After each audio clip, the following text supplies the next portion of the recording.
Next speaker, Mr. Emmett McGroarty. He is the Executive Director of the Preserve Innocence Initiative at the American Principles Project. He is also the co-founder of TruthInAmericanEducation.com. Preserve Innocence works to protect parental rights and to promote government policies that protect the innocence of children and to fight those policies that drive a wedge between the parent-child relationship. It is working to stop the federal takeover of education. Emmett has provided commentary and analysis on the federal education takeover and its affronts to the underpinnings of our democratic republic. Emmett has received his bachelor's from Georgetown University and his Juris Doctorate from Fordham School of Law. Emmett will describe the national efforts to stop Common Core. Please welcome Mr. Emmett McGroarty.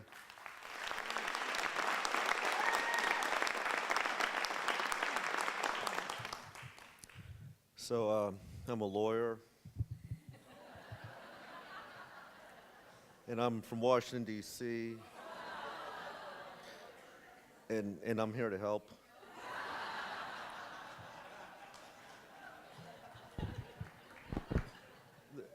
There's a tragic consistency with the Common Core.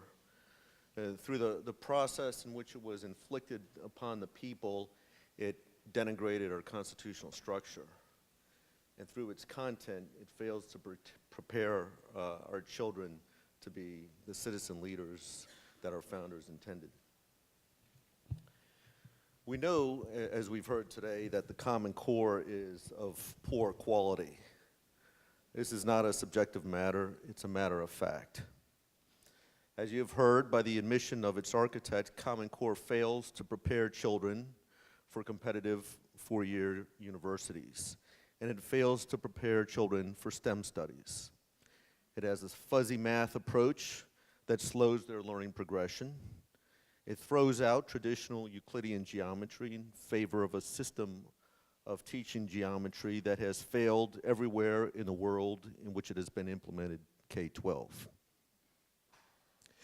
It is unconscionable to inflict Common Core math on students and teachers. It is downright sinful, too, in that it will widen the achievement gap between well-to-do families and those who are not. This is because richer families will move their children to private academies that do not use the Common Core. They will buy private tutoring and enroll their children in programs like Kumon. They will pay the money necessary to ensure that their children are properly educated. Likewise, Common Core's severe de-emphasis of classic literature in favor of informational texts will weaken a child's preparation for university, for citizenship, and for professional success. It is through the study of classic literature that children more quickly develop a rich vocabulary, learn to express themselves, hone their analytical thinking, and vicariously develop empathy and prudential decision-making. Children who read classic literature become better readers, even of informational texts, than those who read informational texts. That's what studies and centuries of experience tell us. Moreover, it is through the study of classic fiction rather than dry informational texts that children develop a love for reading. And over 300 early learning cognitive scientists have condemned Common Core as being age inappropriate. Dr. Carla Horowitz of the Yale Child Study Center was quoted in the Washington Post last year as stating, "The core standards will cause suffering, not learning, for many, many young children." But how did we get into this mess, and why aren't we out of it? Common Core is an effort of special interests, like the Bill and Melinda Gates Foundation, that convinced and gave money to two associations, the National Governors Association and the Council of Chief State School Officers, to take up their plan. These special interests, in turn, convinced the federal government that they had a plan that would produce more children who were ready for university studies and for professional success. The Common Core they promised would be evidence-based and comparable with the high-performing countries, comparable with what the high-performing countries and states do. And it's because of the involvement of these two associations, as you heard Jim Sturgis tell us, that the proponents claim that the Common Core is state-led. But these two associations are not are incorporated private entities. They are not state bodies. They don't have grants of authority from the states. They are not subject to Freedom of Information Acts or other sunshine laws. They are headquartered in the District of Columbia, not even in a state, much less in 50 states or 57 states.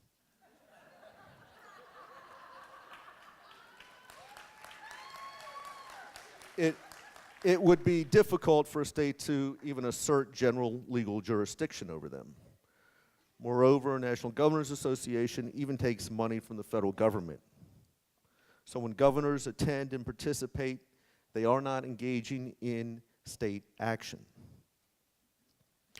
Through their involvement in these associations, the governors and state superintendents essentially lend the luster of their titles to the associations, and the associations use that luster to garner funding. I submit to you, though, that this turns the government, this turns the governors and school superintendents away from the people and makes them responsive instead to the special interests. Lest you had any doubt whether this is state-led, in their December 2008 policy paper, Benchmarking for Success, right when the new administration was preparing to take office, the NGA and Council of Chief State School Officers asked the federal government to take up the Common Core effort. States initially committed to the promise of the Common Core, that the standards would be rigorous and internationally benchmarked. It was a promise unto which politicians on both sides of the aisle quickly signed on. Some supported it because they wanted to score points on federal grant competitions. And some, no doubt, thought it would improve education. But the problem is that the Common Core at that time had not been drafted.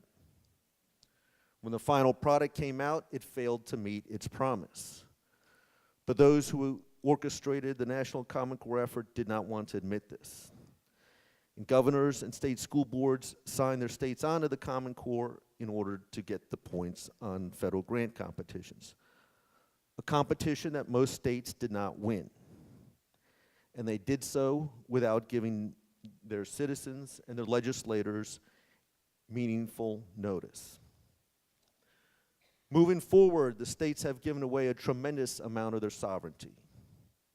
States no longer control their English and math content and standards, standardized test content, testing schedule, days devoted to testing, testing budgets, proficiency standards, and vast swaths of teacher evaluations. Soon states will likely have to surrender control over school calendars as well, right? If everyone's taking the same test, pretty much you're going to have roughly the same number of days of teaching under their belt. Common Core proponents tell legislators that the states can change the standards whenever they want. In a sense, that's true. I mean, it's true in this sense. Each state has the sovereign authority to make all the decisions it wants to regarding education. But what the Common Core states have done is to essentially abdicate that decision-making in favor of a group decision.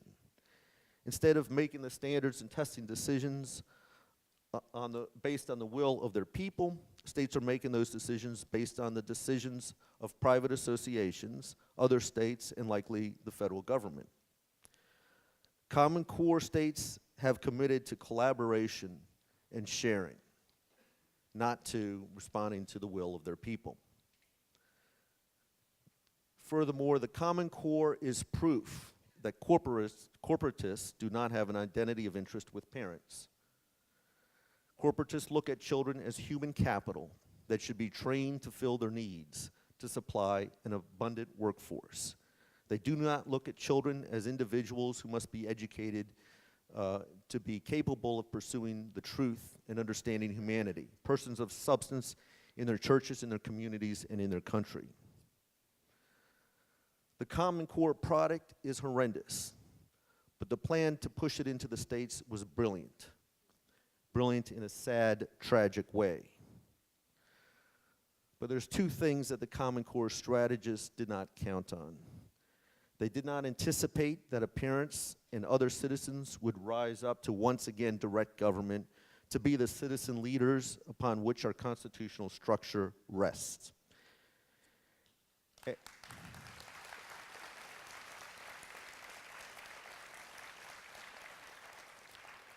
And they did not anticipate that the passion of a mom in the State House sitting across from a legislator or governor would be far more powerful than the influence of corporations and their paid to play friends like the Chamber of Commerce.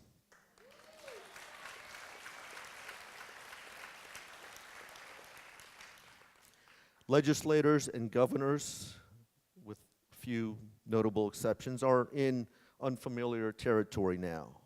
With regard to most issues, they know who their supporters are.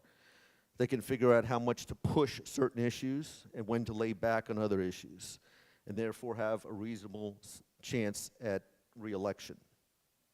The Common Core, though, is a different matter for them.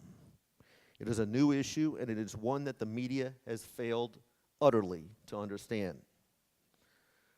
The media rarely recognizes the truth and the beauty of the pushback against the Common Core. This is a movement started by parents and other citizens who are rising up to reclaim their constitutional inheritance, an inheritance that is meant to protect their right to determine what their children are taught. The media has failed, too, to report on the poor quality of the Common Core. The result is that legislators and governors, except for the few conscientious ones, have been unsure of what they should do. The American people, I believe, will be forgiving to a degree. They understand that governors faced federal coercion in signing on to the Common Core. Although I'll note in this regard, Thomas Jefferson said that the states themselves must erect barriers at the constitutional line to protect against federal intrusion. The states failed to do that when the Common Core got pushed onto them. In fairness, most legislators did not even have noticed that was happening, but they are all on notice now.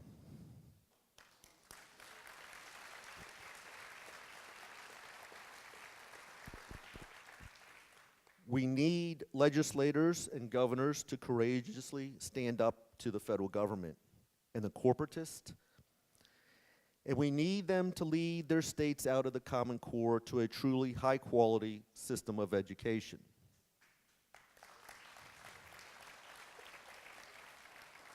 Abraham Lincoln said, "To sin by silence when they should protest makes cowards of men."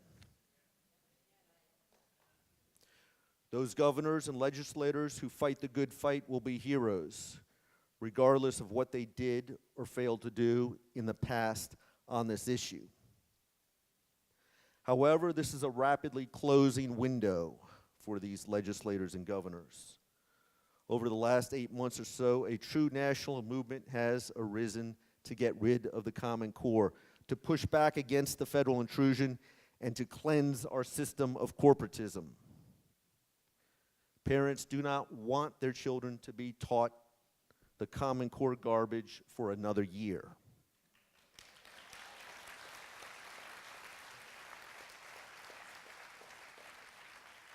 Legislators and governors need to come to grips with this and get their states out this session.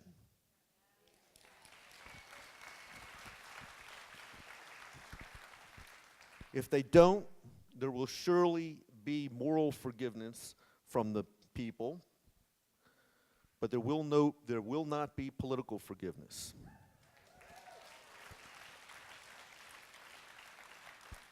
As rapidly as this movement has grown over the last 8 months, it promises to grow much more rapidly over the next 8 months. So for the corporatists and other elitists, I note that they have proven that they can drive education policy and that they can do so with only a passing nod to the constitutional structure and to the people. With regard to this Common Core and all its related tentacles, so far every check and balance put in place by the founders has failed. And the corporatists and elitists have vast resources still at hand. They have the establishment in both parties. They have vast amounts of foundation money. They have the corporations involved in the effort. They have the Chamber of Commerce, GE, Gates, ExxonMobil, and the salivating greed of a $600 billion per year K-12 public education industry. But one check and balance has not failed, and that's the last check and balance: the American people and their will to take back their Constitution.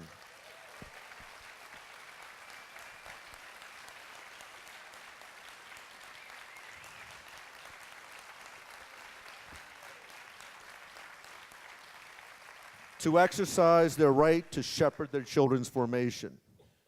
And that's where things stand now. Legislation is moving through the state houses across America. As you heard my colleague Jane Robbins say, today in her adopted state of Georgia, Common Core exit legislation just passed out of the Senate Education Committee unanimously.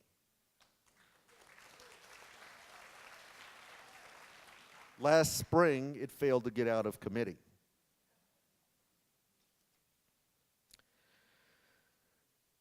Here in Louisiana and elsewhere, the crucial factor now is whether people will get involved.